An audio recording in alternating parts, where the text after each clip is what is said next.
Well, Laci Green has come out with her second red pill video, in which she asks quite a number of questions, more even than I think she realizes.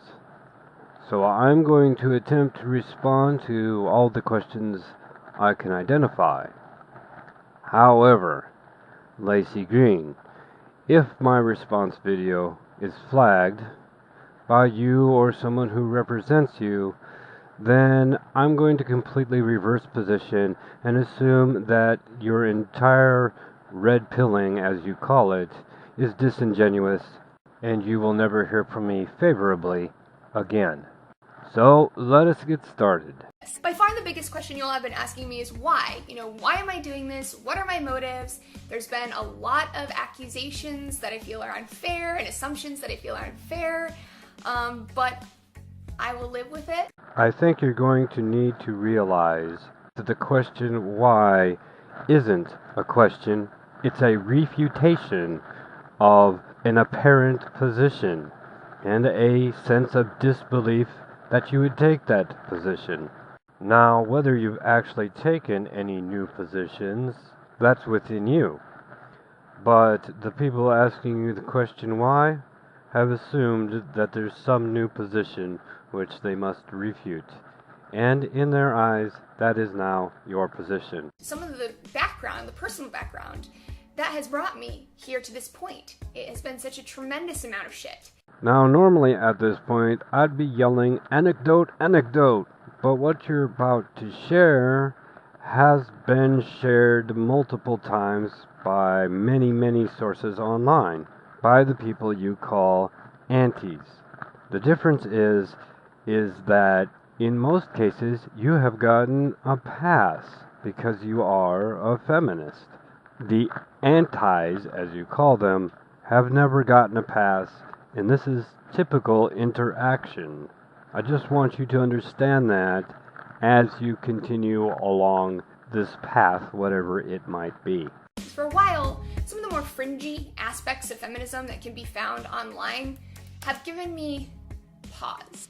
But you do realize that for people outside of that social grouping, it does seem in some way that you didn't pause, but actually took those positions onto yourself with some of the things you have said in the past. Some of those positions, for example, would be listen and believe. There are no gendered differences between brains, etc., etc. The problem on the anti-side is a lot of people are demanding that you take a different stance on those positions to fall more in line with reality. And those antis will probably not want to interact with you in any way until you do so. It's gotten to the point where, the simplest topics in sex ed, the simplest language even, like male and female, they incite outrage. Allow me to expand a little bit on what you've just said. Imagine, if you will, if the simplest topics in the world always incited outrage, in which you could not possibly express yourself in any reasonable way without such outrage. That is the response antis always get. I did and will continue to do my best to, accommodate people's needs and requests and to respect the feminist conversation, except when it doesn't make any sense. Being anti-science, part of this. Antis would be fair to say, well, you know what, this is where you went wrong, you pandering asshole. But I don't see this as pandering. I don't want to sound like an extremist here or incite Godwin's law, but I kind of have to in this way. At what point do you decide to stop appeasing Hitler? It's an honest question. At what point do you stop appeasing ridiculousness? Obviously, you've found that point. How many people haven't found that point? How many of them will continue to appease the ridiculousness of the positions that are anti-science and anti-reality? The obvious answer is one is too many. You know, to me, this kind of stuff, being sensitive and considerate, is just like a good thing to do. And I try to do it to the best that I can, but it got to this point where, you know, at one point I'm listening to like 1 million different people's feelings on this stuff. It got unhealthy, okay? Like, I was obsessing over every word that came out of my mouth, every way I could be misconstrued or accidentally cause harm. And even then, there have always been people who seem determined to misconstrue what I say no matter what. Which is exactly what the problem of appeasement is. The furthest any human being should be willing to go for any other human being's feelings is 50%. I will go half the way. And that should be everyone's limit. There will always be people who want to push you to 60, then 70, then 80, then 90, and once you get to 100%, how can you go any further? But they'll still want you to. The problem of appeasement is that there are many people who believe once you've appeased, you will always appease. Not only that, but that you always should. And they will try to push you as far as they possibly can, and then even further. It would have been far better for everyone if you would have simply said 50%, take it or leave it. But now you found yourself in the position where you must retrace your steps and rebuild your bridges. Because in my book, this is not feminism.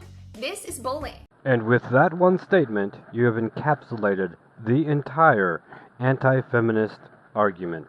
I hope I can say I'm proud of you for this realization, but that will depend primarily on where you go from here.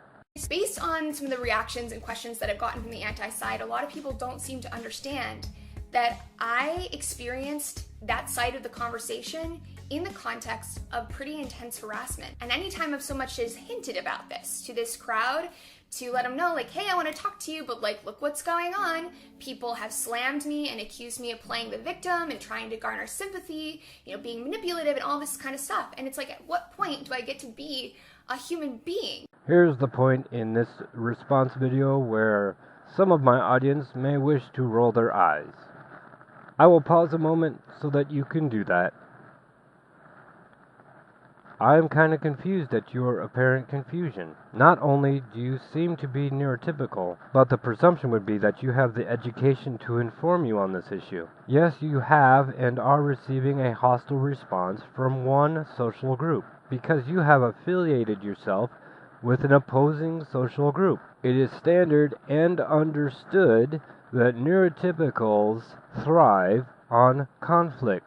This is why neurotypicals form social groups, to oppose other social groups. You are a member of one such social group, you are describing another such social group. These social groups are in opposition, thus conflict, thus every neurotypical feels completely comfortable knowing their position in the social hierarchy, or so it goes. And unfortunately, from my position, I have no advice on how you can transition from one social group to the other social group, or join some third social group, or any other thing you wish to do. However, I do think it's quite brave in a way for a neurotypical who innately understands these social interactions, whether consciously or not, to make the effort to build a bridge between two such opposed social groups. It's a fascinating watch from my perspective. So to the antis who are like, yeah, no shit, we have legitimate points, Laci. Like, what a fucking idiot. Like, we're not gonna give you cookies for this basic stuff. Like, you need to understand how this conversation looks to people like me, to people on the outside of your bubble. I just want to drop in two ideas here to consider. Do you realize how the conversation looks to people outside of your bubble? I would like to believe that these last two videos have been just that, an understanding of how things look to your others. But I think it would go a long way that if that's the case, that you vocalize it. And the second point really is that it isn't just the single social group anti-feminist slash SJW that receives this kind of treatment from the feminist slash SJW bubble. All sorts of groups receive this treatment. Without going into an exhaustive list, I can definitely say the disabled do not appreciate being spoken for. I'm not personally involved in it, but I have heard several of the so-called LGBTQ community state a preference for having their own voice and not the voice of the feminist SJW community speaking for them, etc., etc. Do you know how the things coming out of your bubble look to those communities? You see, the problem here is that the feminist SJW community views all other communities as either others or inferiors. They attack relentlessly any others they encounter. However, all inferior communities must be consumed. Once consumed, then their cause becomes the feminist SJW cause. You do see how this might be a hindrance not only when dealing with the anti-feminists and SJWs. I mean, I have personally created videos in response to SJWs who wish to speak for me. I have also sought out and found with no difficulty others who have done the same in multiple communities across the spectrum of human activity. I certainly can understand your difficulties with attempting to engage with an opposing social group, but you have to understand the activities of your own social group in order to make any such engagement possible. I guess what I'm trying to say here is that I've seen a lot of the same kind of stuff coming from both sides. And both sides see the other doing it, but they don't really want to acknowledge it within their own camp. But I think we can all agree that this kind of shit's uncool, right? Like, it's sociopathic, bit of an overreaction to someone who has a very different opinion, right? Then I guess it would be important here to make the distinction between proactive and reactive. But regardless of that distinction, as I pointed out earlier, this is normal, neurotypical social interaction. Of course, the one side won't see their behavior towards the other side as the same because they can't. And even if they could justify it. The same is true of your side. I think that my experience speaks to some of the darker sides of the extremism and polarization that has blossomed on the internet in the last few years. The extremism in each camp tends to be the loudest, right? And incites the most outrage. It makes people scared or angry or resentful. I think arguably none of those emotional reactions is the motivating force behind such extremist voices. I think that you are skipping over the amount of value people will give to entertainment. How do people end up all the way in these, fringy factions? That's something I think about a lot. Everybody roll your eyes again. They're neurotypical, and that's what neurotypicals do. My perspective. I believe there is great value in trying to understand someone's intentions, not just their impact. Trying to understand the context of their beliefs, who they are, why they feel this way. The first, conversation I think we really need to have here is kind of addressing this undercurrent of, grievances that overshadow the ideological conflicts. I agree that determining intentions is important. In fact, as a person who cannot read intentions with any accuracy, I have to say that I always seek out a person's intentions deliberately. I also agree that we have to find some basis to open communications, and finding out what the grievances are that overshadow the differences is a good place to start. In fact, I will address both of these things as we pause for a moment before I actually answer the question that you posed. It's my hope that your intention is actually to open communications with people that you find or have found yourself in opposition to. I think this is probably the best first step, a willingness to communicate. A willingness to communicate, however, has to be followed by communication. And unfortunately, in this instance, the communication can't be a private one all the way. This communication is going to have to take a public component. That is, we're going to have to see the communication happening, hear what the communication is, and be able to respond in our own various ways to what is being communicated. The communication must go both ways. It cannot be a dictation from either side to the other. Even in the most minor details, dictating must be outlawed. In other words, and for example, terminology can't be arrested. Both sides may have their own ways of communicating an idea, but until we know how those communications are being done already, we can't come to a common ground on terminology that is communicative to both sides equally. And that is one example of the give and take that's going to be required for you to proceed on this path. The other thing I would like to say about intentionality, and I specifically would like to say this before I directly ask the question which you asked, is that no one actually knows what you are intending to do. You mentioned earlier in your video that there are conspiracy theories surrounding the activities you're doing right now. The reason is because no one can know what your intentions are. We have watched your past behavior, and from that, some people are measuring what your future behavior will be. This, and I don't know how you will do it, is something you're going to have to clear up in a very direct way. The other thing I'd like to mention is a caveat to my answer. I am not a feminist. I am also not technically an anti-feminist. I am a pure egalitarian.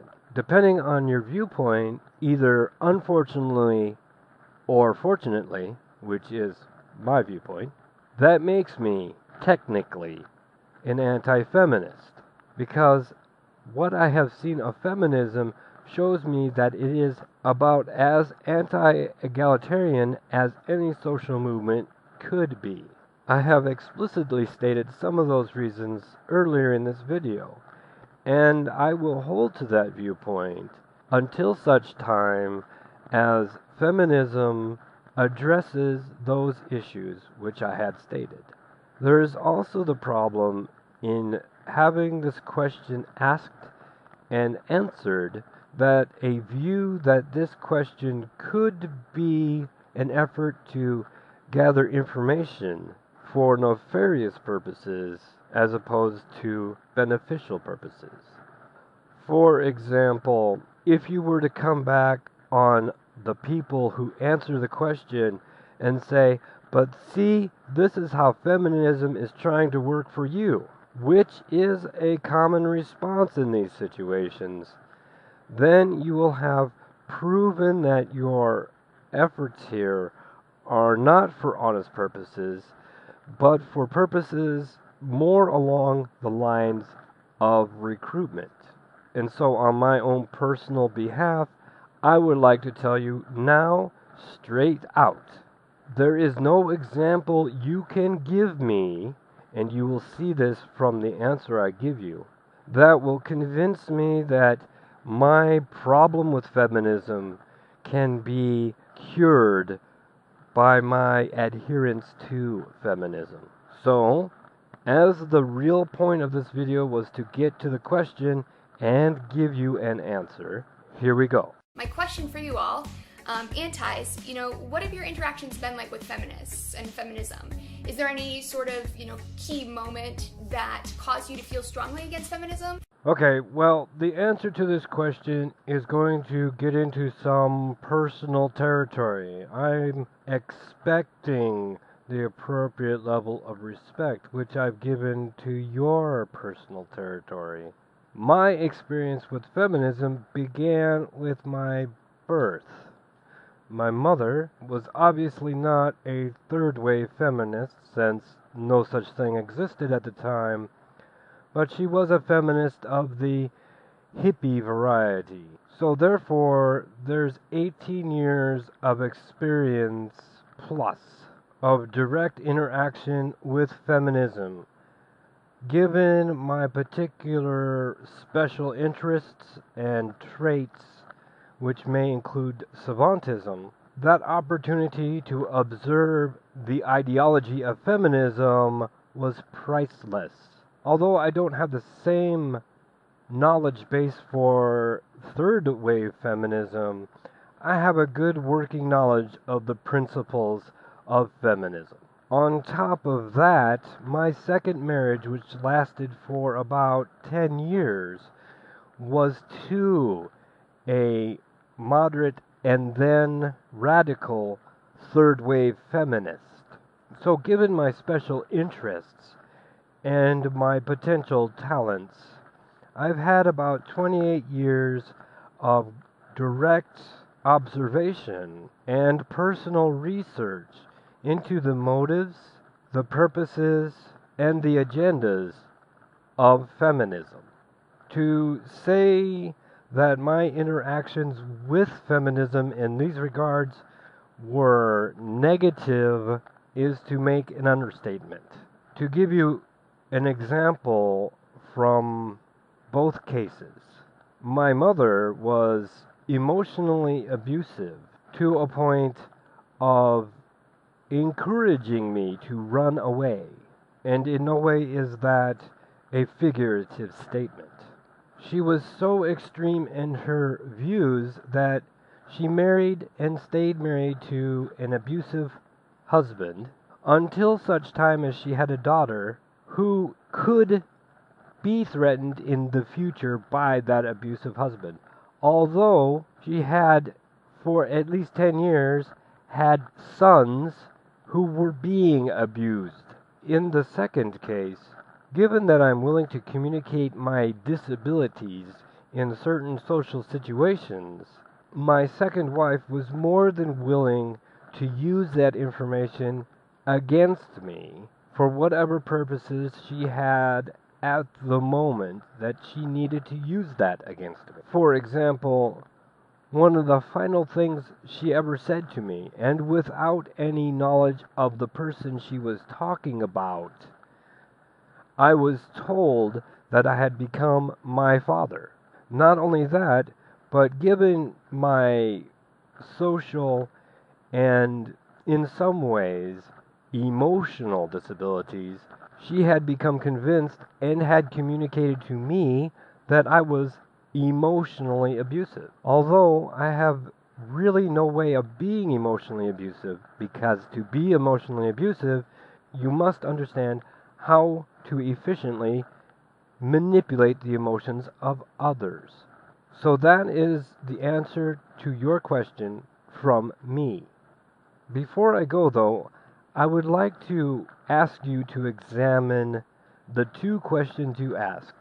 The first to anti-feminists and the second to feminists.